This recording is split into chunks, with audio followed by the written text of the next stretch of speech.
తెలంగాణలో బీజేపీకి ఆదరణ పెరుగుతుందన్న మోదీ, మీ ఆశీర్వాదాలు వృధా కానివ్వనంటూ హామీ. ఉజ్జయిని ఆలయాన్ని దర్శించిన మోదీ, అమ్మవారికి ప్రత్యేక పూజలు చేసిన ప్రధాని. డీజీపీకి చంద్రబాబు లేఖ, తనపై నమోదైన కేసు వివరాలు ఇవ్వాలని విజ్ఞప్తి.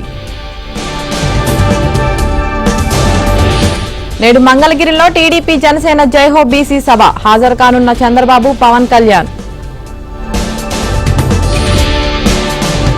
బీసీలకు అడుగడుగున జగన్ దగ, కోతలు వాతలతో వంచనలు అవమానాలంటున్న బీసీలు.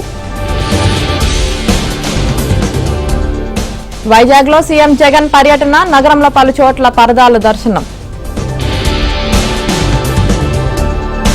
నేడు తెలంగాణ నీటిపారుదల శాఖ ప్రత్యేక కార్యదర్శి సమీక్ష, మేడిగడ్డ సహా ఇతర బ్యారేజీల పనులు పురోగతి, సమస్యలపై చర్చ. వైసీపీని వీడనున్న మంత్రి గుమ్మనూరు జయరాం, సాయంత్రం చంద్రబాబు సమక్షంలో టీడీపీలో చేరిక. చిత్తూరు జిల్లాలో ఏబీఎన్ రిపోర్టర్ను అడ్డుకున్న పోలీసులు, ప్రశ్నించిన టీడీపీ కార్యకర్తను చిత్కబాదిన ఎస్ఐ శ్రీనివాసులు. తిరువూరులో టీడీపీ వైసీపీ సవాళ్లు ప్రతి సవాళ్లు, టీడీపీ నేత కొలకపూడి హౌస్ అరెస్ట్. పెనుకొండ రా కదలిరా సభలో పోలీసుల హల్చల్, వైసీపీ వాహనంలో తిరుగుతూ బెదిరింపులకు పాల్పడిన ఎస్ఐ బాలరాజు. నెల్లూరు జిల్లాలో కొనసాగుతున్న వైసీపీ నేతల అరాచకం, టీడీపీ నేతలే టార్గెట్ గా అక్రమ కేసులు బనాయింపు. కావలిలో జగన్ కు వ్యతిరేకంగా వాలంటీర్ల అడుగులు, టీడీపీ అభ్యర్థి కావ్య కృష్ణారెడ్డికి వాలంటీర్ల మద్దతు.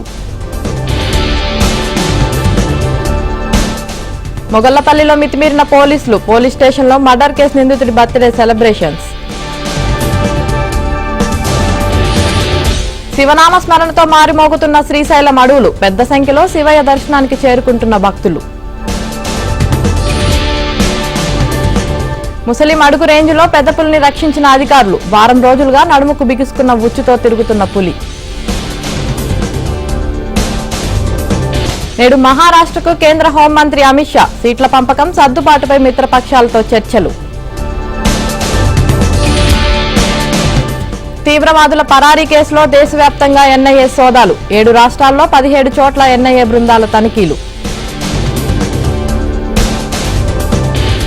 బీహార్లో కుప్పకూలిన ఆర్మీ విమానం, గాయాలతో బయటపడిన 2 పైలట్లు.